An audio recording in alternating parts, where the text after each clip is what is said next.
seguimos adiante en este tempo de radio que facemos desde Compostela, principalmente para Santiago de Compostela, capital de Galicia, 30 concellos da nosa contorna, 9 comarcas, aínda que hoxe estou dando tempos compañeiros do resto de emisoras que se conecten coa central de Santiago de Compostela, porque hoxe saudamos, como non, o resto do país, o resto de Galicia a través dos diferentes diais que Radio Líder ten, como digo, de norte a sur e de este a oeste da nosa comunidade. Por qué? Porque hoxe, pois, un dos contidos ten que ver non só coa realidade que vivimos na capital galega e síntomas comuns que se padecen no contexto de Galicia, e imos a analizalos coa portavoz nacional do BNG, que a recibimos, por certo, por primeira vez, sí que a pillei de vez en cando nalgún acto de aquí para lá, pero é a primeira vez que nos visita para conversar de diferentes asuntos. Ana Pontón, benvida. Pois moitísimas grazas, moi bo día. Benvida a Radio Líder en Santiago de Compostela. Me dicía que noutras etapas xa era un habitual de tertulias e de análise de entrevistas en Radio Líder que esperemos, agardemos retomar novamente, agora que temos estudios aquí. Pois a verdade é que participei nas tertulias de Radio Líder durante moitos anos na compañía dese gran xornalista, no, que era Sánchez de Dios, a quen pois seguimos votando de menos, porque é certo que unha persoa que creo que deixou unha marca non só pola súa forma de facer radio, sino tamén pola súa humanidade, e eu pois sempre o considerarei un amigo e unha persoa que vai estar no meu corazón. Onde presentouse un libro, memorias e demais. Desexando lelo. Aí está. Bueno, imos comenzar, Ana Pontón, de novo reafirmada como a lideresa do Bloque Nacionalista Galego, con todas as sensibilidades que ten o Bloque Nacionalista Galego dentro, e con outras propostas que tamén estaban chamadas a liderar o proxecto, pero en democracia gañou a proposta de Ana Pontón. Sigue viva dentro do Bloque Nacionalista Galego con forza. Pois a verdade é que saímos con moita ilusión e con moita forza desta Asamblea Nacional, donde nos marcamos un gran reto, e é que temos que liderar o país no ano 2028, porque non podemos permitir que Galiza siga quedando atrás. O noso país está quedando atrás con uns servizos públicos cada vez máis deteriorado, vémolo na sanidade, pero tamén no sistema educativo, ou en algo tan importante como é atención ás persoas maiores, que co Partido Popular o dereito a unha vellez digna se convertiu nun negocio, e isto está deixando atrás a moita xente. Ou estamos vendo como Galiza queda atrás no seu desenvolvemento industrial, estamos quedando atrás en innovación, non estamos, desde logo, enfrontando retos como é o cambio climático, e vemos tamén que a xente moza deste país pois sigue tendo problemas graves e ten que emigrar ou non pode facer os seus proxectos de vida, porque despois de 15 anos dun goberno do PP que dinamitou a política social de vivenda, pois o certo é que alugar un piso é misión imposible para moita xente moza. Entón, nos desta asamblea saímos con un proxecto que quere seguir traballando na liña destos últimos 8 anos, que nos levou ao maior apoio da nosa historia, e sempre coa concepción de que temos que traballar por e para os galegos e as galegas. Con este resumo que algún pode calificar como, claro, non fai nada ben o Partido Popular en Galicia, aquí a secretaria xeral do Partido Popular, Paula Prado, dixo, o definiu o BNG como partido do non, un non sistemático, un non absolutamente a todo. Vense así?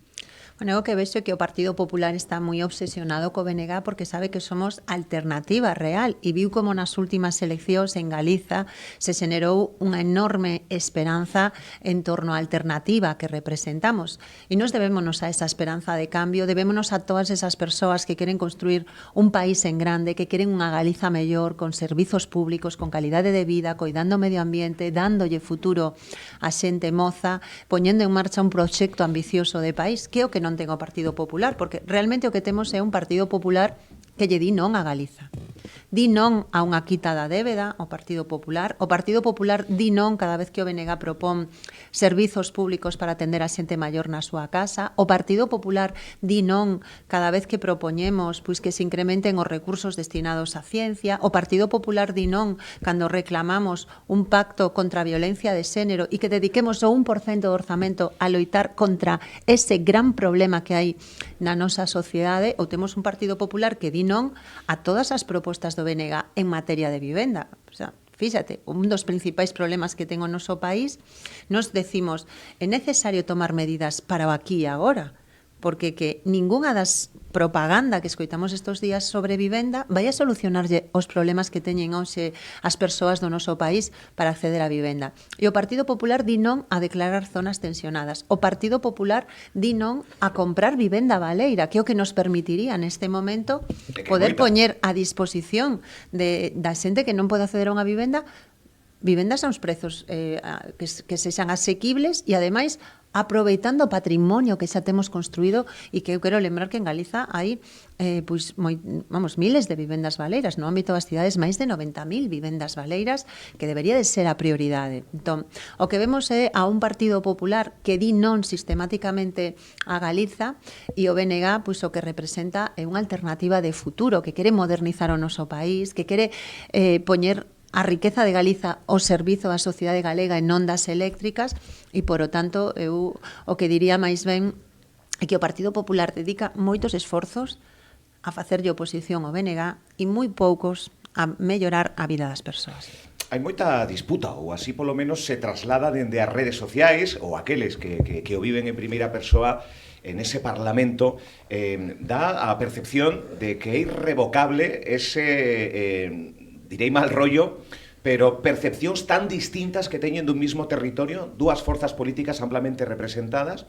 Isto é así? Realmente hai tanta disputa? Porque dá a percepción, ou pode dar a percepción, que os nosos representantes pasan máis tempos en liortas que en buscando solucións a vivenda, a sanidade, etc. Álvaro, eu que che podo decir é que o BNG dedica a maior parte dos seus esforzos a poñer sobre a mesa alternativas para como mellorar a vida das persoas. Temos agora o debate dos orzamentos, onde desde o BNG estamos reclamando un plan de choque contra as listas de espera, por exemplo, nos hospitais, porque estamos vendo como medra cada vez máis o tempo de espera, a pesar de que as cifras están maquilladas, ¿no? Que eso sería outro debate.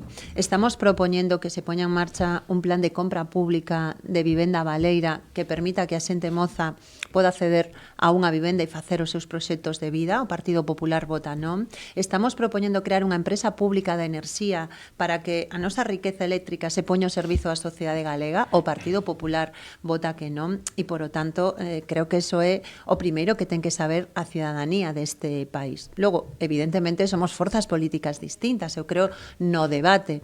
E nós o que facemos é poñer sobre a mesa propostas alternativas e dar un debate de ideas frente a un Partido Popular que, en certa maneira, o que quere trasladarnos aquí é a crispación, enlamar o debate político. Eu creo que alonxar cada vez máis a cidadanía das institucións, e iso é un problema, porque as institucións non son das persoas que estamos ali representadas.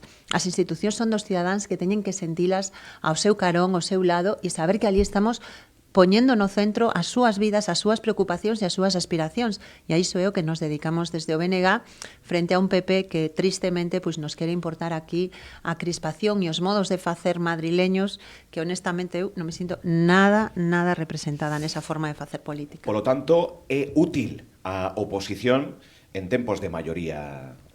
Bueno, a ver, unha democracia sin oposición non sería unha democracia. Eu creo que o grave é que estamos vendo a un Partido Popular que confunde a súa maioría absoluta co absolutismo. E temos un exemplo claro nesa comisión de investigación que impulsamos no Parlamento Galego, onde queremos que haxa transparencia na xestión pública. Unha comisión de investigación que ten tres cuestións fundamentais que investigar. Primeira, por que se están utilizando recursos públicos para beneficiar a empresas vinculadas a altos cargos do PP. E isto salpica directamente o anterior presidente, o señor Feijóo. Temos aí o caso da empresa que dirixe a súa irmá, que recibiu, son os últimos 6 anos, máis de 1.700 contratos a dedo por valor de 7 millóns de euros. Estamos falando que Eulen, de cada 10 contratos que recibe, 9 son a dedo. Creo que é algo que debe de ser analizado e investigado. O Partido Popular non nos permite ter acceso a esa documentación. Por que queren ocultar esta información? En segundo lugar, tamén queremos saber que pasou durante a contratación da pandemia, porque aí temos casos moi graves onde tamén se ven de novos vínculos con familiares do Partido Popular. Estamos falando de que a empresa que dirixe o cuñado do señor Feijóo se levou un dos maiores contratos por 14 millóns de euros adxudicados a dedo, ou tamén vemos como o compañeiro sentimental da señora Ayuso se cobrou unha comisión de 2 millóns de euros por contratos que deu a Xunta de Galiza a unha empresa para que el fixo intermediario. E, por lo tanto, son temas moi graves, porque estamos falando dos cartos de todos os galegos e galegas que teñen que ser xestionados, desde logo, pensando no ben común e non nos intereses particulares de familiares do Partido Popular. Ou, por último, esos 470 millóns de euros de máis que pagamos pola construción privatizada do Álvaro Cunqueiro. E que 470 millóns de euros é unha cifra moi, moi relevante. Dá para construir outro hospital. Entón, como é posible que o Partido Popular queira boicotear unha comisión de investigación vulnerando dereitos fundamentais nunha democracia, como é o dereito que temos os deputados e deputadas a exercer a fiscalización do goberno? Falan de imposicións e vetos. Totalmente, que, o sea, tú imagínate unha comisión de investigación na que só o Partido Popular pide documentación e decide quen comparece. Isto é como nun xuizo.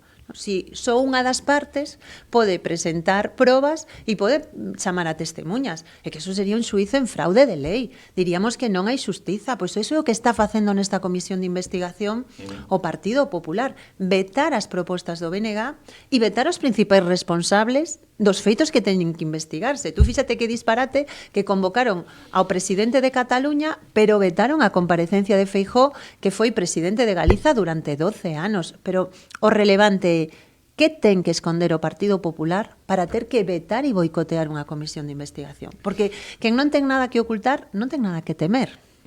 Hai un termo aquí que utiliza o BNG que di 15 anos de chanchullos. Claro, o termo chanchullo que significa? Pois un chanchullo é cando ti fas algo fora da lei. Fora da lei. Efectivamente, aquí sabemos, ademais por informes do propio Consello de Contas, que se están fraccionando contratos de maneira ilegal. Que pode estar habendo, pois, eu creo que tratos de favor a empresas porque teñen vínculos con familiares do Partido Popular. E isto é unha discriminación ás empresas do noso país, ás PEMES que fan ben as cousas e que teñen dereito que a administración trate a todas as empresas por igual.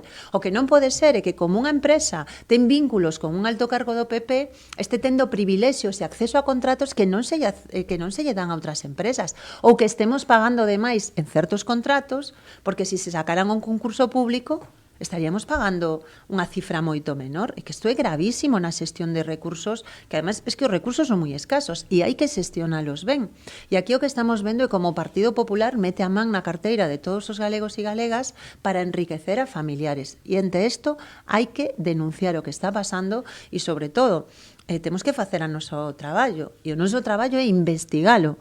O que me pregunto é por que o Partido Popular boicotea desta forma unha investigación, boicotea o funcionamento democrático e nos está impedindo unha función que é fundamental en democracia, que é o papel da oposición como fiscalización ao goberno. É que, fíxate, Álvaro, é que se nos impide acceder a todos os contratos que estamos pedindo.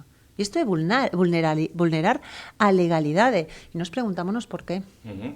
Presentouse ese recurso de amparo ao Constitucional. Que tempo de resposta? Bueno, xa sabes que na xustiza os tempos de resposta non son rápidos, pero eso non quita que o recurso que nos temos para defender un dereito fundamental, que é o dereito á participación pública en igualdade e o dereito a exercer unha fiscalización do goberno, porque eso son prácticas autoritarias que non podemos tolerar, e vamos a defender o noso dereito a exercer de oposición, vamos a reclamar que haxa transparencia, que é fundamental no funcionamento dunha democracia, e imos defender que os galegos e as galegas teñen dereito a coñecer a verdade, a saber como se están utilizando os nosos recursos públicos e por que vemos ese entramado de empresas que están vinculadas a altos cargos do PP que de xeito descarado se están beneficiando de contratos a dedo. En fin, os concursos públicos en teoría son transparentes, ¿no? E poden concorrer todas as empresas, pero aquí o que estamos vendo é como se utiliza as zonas de opacidade da administración pública para vulnerar a finalidade desos contratos e ter toda unha serie de adxudicacións que son moi cuestionables. Isto tamén salpica o señor Rueda.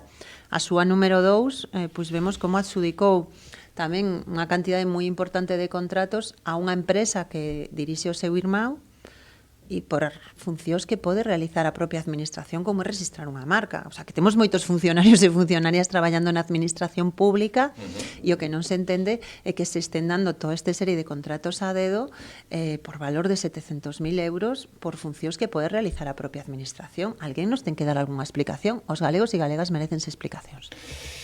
Outro dos asuntos onde o BNG sí que vemos a un partido activo de apoio aos traballadores e traballadoras da compañía pública de radio e de televisión de Galicia, que dun xeito histórico, penso que tirando atrás en memoria, nunca hubo unha protesta de folga nos medios públicos por diferentes circunstancias. Que análise fai do que está acontecendo agora mesmo nos medios públicos de Galicia? Pois o que estamos vendo é como o Partido Popular asaltou os medios públicos que pagamos todos os galegos e galegas para convertilos no seu gabinete de prensa particular. Isto é un exercicio de manipulación que non se pode permitir, porque a sociedade ten dereito a recibir información veraz, información plural, e o que temos é unha CRTVG secuestrada e convertida no gabinete de prensa do Partido Popular, e isto pois provoca a maior protesta de calquer medio público neste país, e eu creo que o grave que vemos nesta deriva antidemocrática e autoritaria do Partido Popular como se quere dar unha volta de torca máis, porque vai ahora mismo a tramitarse no Parlamento unha reforma da lei da CRTVG para que o director non teña que ser nomeado por unha maioría cualificada, sino que o poda nomear digitalmente o señor Rueda ca súa maioría absoluta. E isto é un retroceso moi importante que deixa en evidencia até que punto o Partido Popular necesita a manipulación e o control dos medios públicos para intentar aferrarse ao poder, porque eu creo que o grave é que se está secuestrando a opinión pública en Galiza. Non está vendo información plural e veraz, sino que son un aparato de propaganda, e isto demostra tamén as debilidades do PP, porque se fixeran tamén as cousas, non necesitaban utilizar este tipo de métodos, pero queren, pois en certa maneira, seguir con esa estrategia e nos vamos a seguir defendendo uns medios públicos que teñen que estar ao servizo da sociedade galega. É un pouco a percepción que a cidadanía pode ter de que todos os medios públicos teñen unha certa carencia de pluralidade, non sei, unha percepción, insisto, que pode ter a cidadanía dependendo de quen goberne. Son necesarios os medios públicos, no caso de Galicia? Eu creo que son fundamentais, ¿sí? Por dúas razóns, para informar sobre o que pasa en Galiza e tamén para cumprir unha función de normalización da lingua galega. E tamén aquí me parece moi grave o retroceso que estamos vivindo, porque nesa lei que comentábamos con anterioridade tamén se abre en castelán. Tamén se abre a porta a que a TVG xa non se sea unha televisión en Galiza, sino que se introduzan contidos en castelán. E eu que creo que temos que situarnos en que a TVG é a única televisión que está emitindo en galego. O sea, temos, non sei se máis de 50 cadeas que podemos recibir, bueno, non sei o número exacto, pero, sí, unha moreadera, sí. Decenas de cadeas en español, só temos unha en galego. Isto tamén lle parece moito PP. Eu non sei por que lle molesta o galego en todas partes. Falamos do galego, porque no último estudo amplo, concienciudo, que mostrou precisamente a Xunta de Galicia, o galego non pasa por un bon momento, prácticamente en todas as idades, tamén na xente máis nova, falase máis castelán que galego en Galicia. Penso que isto tampouco nunca ocurrirá antes. Que pasa co galego? Que deficiencias ten o valor do galego? O que está pasando é que vemos os efectos de 15 anos de políticas galegófobas do Partido Popular. As cousas non pasan por casualidade. Ti pensa que somos a única lingua do Estado que perde falantes. O resto de linguas están gañando falantes. A única que perde falantes é o galego. E non creo que sexa porque neste país non teñamos valor polo propio, sino porque hai unha política inducida polo Partido Popular que nos quere conducir aí. E isto vémolo sobre todo nas xeracións máis novas, con ese decreto da vergoña que está facendo que o galego sexa unha lingua de segunda e que os nenos e nenas que entran pola porta da escola falando galego saen sin falalo. E nós creemos que é fundamental que se cambien as políticas que nos levaron até aquí. Nos seguimos tendendo a man para que haxa un gran acordo de país, pero iso require que se modifiquen os aspectos que están digamos, retrotraendo o uso do galego. Un deles, o decreto. Creemos que hai que derrogar este decreto e elaborar un novo, que podamos empezar un novo curso escolar con un decreto que cumpla coa normativa, coas recomendacións do Consello de Europa, que cumpla co Plan Xeral de Normalización Lingüística e que garantice pois, que os nenos e nenas van a coñecer o castelán e van ter a liberdade para poder utilizalo. Teremos tamén que hai xa un gran acordo sobre o galego que é o Plan Xeral de Normalización Lingüística e o que estamos dicindo, apliquémolo. É que non temos que estar 15 meses volvendo a debatir un plan que xa está acordado. O que necesitamos é aplicalo. Que é o grave? Que o que vemos é un Partido Popular que non quere un pacto, o que quere unha cortina de fume para seguir aplicando as mesmas políticas que están facendo que o galego sexa unha lingua residual. E é gravísimo. O BNG vai a defender sempre o noso idioma porque a lingua que herdamos non dos nosas aboas, dos nosos pais, e que tamén queremos que sexa a lingua de presente das nosas fillas e a lingua de futuro dos nosos netos. Non é un tema doado, o BNG é un partido de monolingüismo. Como encaixamos os que libremente elixen o castelán? Claro, é que é un tema que parece doado, na defensa do galego penso que estamos todos, pero é que existen dúas linguas en Galicia. Pero ninguén nega a existencia de varias linguas, ao contrario. O que pero creo... criminalizamos o que utiliza o castelán, Ana? Para nada, en absoluto. Nunca criminalizo a ninguén por utilizar ningunha lingua. O que debemos de preguntarnos é se existe liberdade sin igualdade. E onde está a igualdade para o galego? Onde está o 50% de galego no ensino? Onde está o 50% de galego nos medios de comunicación? Onde está o 50% de galego na sanidade? Onde está o 50% de galego na xustiza? O que non se pode darlle a volta á situación e o que non se pode facer como está facendo o Partido Popular, que cando o galego está nunha situación de debilidade, atacalo máis. Porque o que parece o Partido Popular é que lle molesta o galego. E o que me pregunto é, por qué? Fíxate, é que temos a un presidente da Xunta que se manifestou en contra do galego por un puñado de votos. Temos a un Partido Popular que rompeu o acordo que había sobre o galego, que ese Plan Xeral de Normalización Lingüística dinamitou os acordos durante estes últimos 15 anos. Ou temos a un presidente da Xunta, o señor Rueda, que vota no Parlamento en contra de que se fale galego. Entón, cal é a realidade? Eu creo que o que estamos vendo é a un Partido Popular que quere que o galego sexa unha lingua residual. E iso me parece gravísimo, porque está atacando a nosa identidade. Eu creo que se algo queremos os galegos e galegas é o noso, queremos defender o noso. E iso non é atacar a ninguén, é simplemente reclamar que o galego teña un lugar de normalidade que lle corresponde na sociedade. Eu invítote e a calquera a que intente un día vivir en galego. A ver si pode ir ao cine e elexir unha película en galego para o seu fillo ou a súa filla. Si pode ir e reclamar nos Sergas que che entreguen a documentación en galego. Que estamos falando de políticas de mínimos nun momento de emerxencia lingüística en que está en risco o futuro do noso idioma. E a mí o que me gustaría é que realmente o Partido Popular deixara de facerlle bullying á lingua galega e se puxera a traballar de maneira efectiva para que o galego teña 1000 primaveras máis. Porque, insisto, xa temos un gran pacto. Fixémolo hai 20 anos, con medidas que se poden aplicar xa. O único que se necesita é vontade política. Creo que, por desgracia, é o que lle falta ao Partido Popular. Utilizou un termo que deu moito que falar. O termo bullying para referirse ao acoso, digamos, que o PP ten o galego. Dou moito que falar este termo de bullying e o acaba de reiterar. Pois, bueno, eu podía facer unha brincadeira, non? Tanto decirnos que falemos inglés e cando falamos moléstalles, non? O bullying, se vamos ao diccionario, que significa é acoso.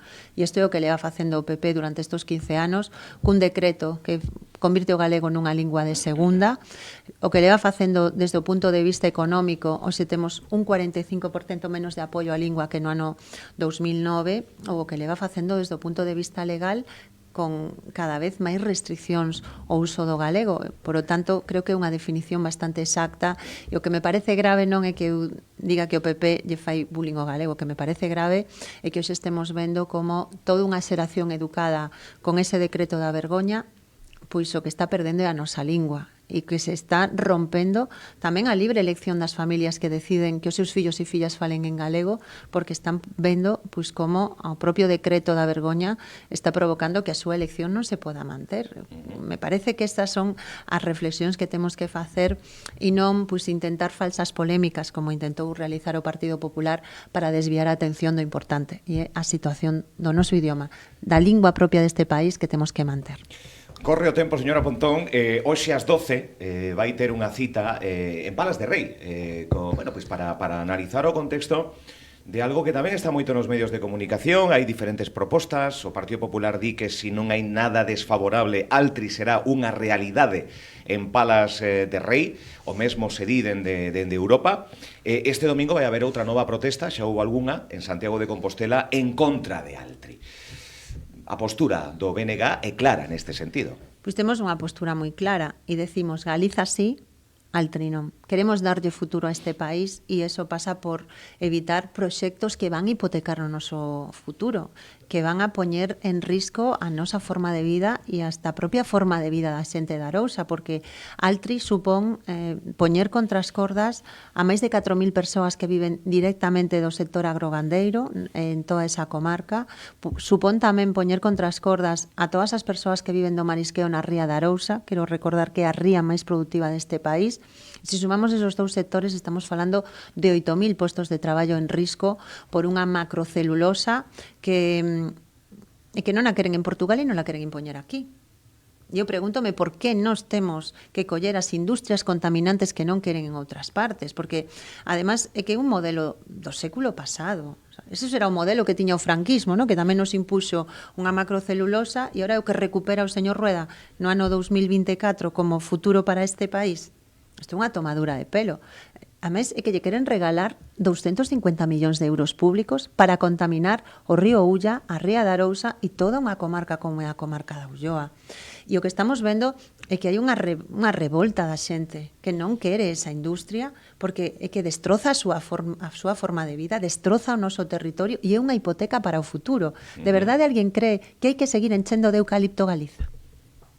De verdade ese pode ser o modelo de futuro? Co que estamos vendo co cambio climático, cos incendios. Nós temos que apostar por outro tipo de proxectos que transformen a madeira con madeiras de calidade, proxectos que aposten por transformar os produtos que xeramos no medio rural, e na Ulloa hai moitos proxectos innovadores, ecolóxicos, que están traballando e que son un referente dunha forma de facer as cousas. Apoyemos ese tipo de proxectos e non lle vamos a entregar 250 millóns de euros públicos a unha empresa portuguesa, a unha multinacional portuguesa, para contaminar o noso país. É que é unha auténtica barbaridade e temos que frealo. E iso é o que estamos convocados este domingo, a defender a dignidade deste país, a defender o futuro, a non permitir que nós sexamos un territorio que se destrúe para que as multinacionais fagan negocio e que temos dereito a un futuro mellor. Falaba antes, xa rematando agora sí que sí, señora Pontón, portavoz nacional do BNG, que lle agradezo xa que estivera aquí, falaba antes referíndose ás pasadas eleccións que se ilumiou a esperanza de conseguir acadar o goberno da Xunta de Galicia. Non foi así, pero sí que tanto as enquisas como o run que había na sociedade así o percibíamos. E tamén pois a preocupación dos que estaban gobernando, penso que tamén tiveron un nerviosismo, así o notábamos, non? Os que traballamos nos medios de comunicación. De cara a 2028 hai que corrixir erros, supoño que vividos en campaña, hai que traballar moito para chegar á Xunta de Galicia. Ese é o propósito principal de Ana Pontón, ser a primeira presidenta muller da Xunta de Galicia, e xa se quere, se ten tempo, pois cal serían esas primeiras medidas de cambio real que o BNG faría de acadar o poder na Xunta de Galicia? Mira, eu o primeiro creo que estamos máis cerca que nunca dese cambio. Sei que nos gustaría que as cousas foran máis rápido, pero a veces os cambios profundos pois tardan en chegar, pero estamos empuxando na boa dirección e temos que seguir traballando. E vamos a seguir traballando para defender este país. Eu non che podo decir que medidas poderíamos tomar en 2028. Podo che decir que medidas tomaríamos agora.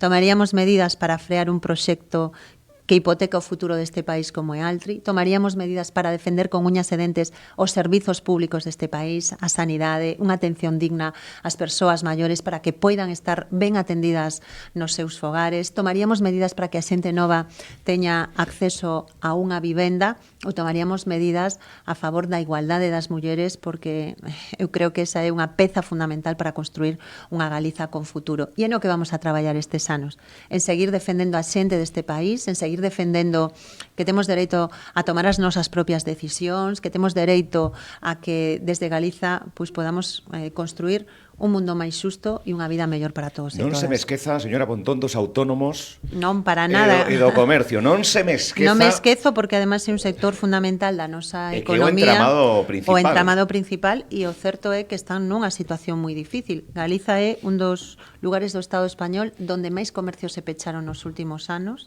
É unha cifra que dá moito que pensar e se algo temos nos demostrado ademais no BNG é a nosa aposta polo comercio local e polas PEMES, e poño como exemplo o que fan os concellos onde nos gobernamos. Un pode ir a Pontevedra e ve ali como frente ás grandes áreas comerciais nós sempre defendemos o pequeno e mediano comercio, defendemos unha rede non de empresas que traballan no territorio, que é o que nos permite fixar poboación, xerar riqueza, emprego, e ademais demostrando en moitos casos que desde Galiza podemos ser un exemplo para o mundo de como facer ben as cousas. Pois falaremos máis a miúdo, a convidaremos. Encantada de estar aquí. O gabinete de prensa que agardara un oco na xenda para hoxe estar Ana Pontón aquí, analizando distintos asuntos, o dito. Teremos máis a miúdo por aquí para analizar xa pormenorizadamente pois temas que vayan saindo a palestra informativa. Graciñas, Ana Pontón.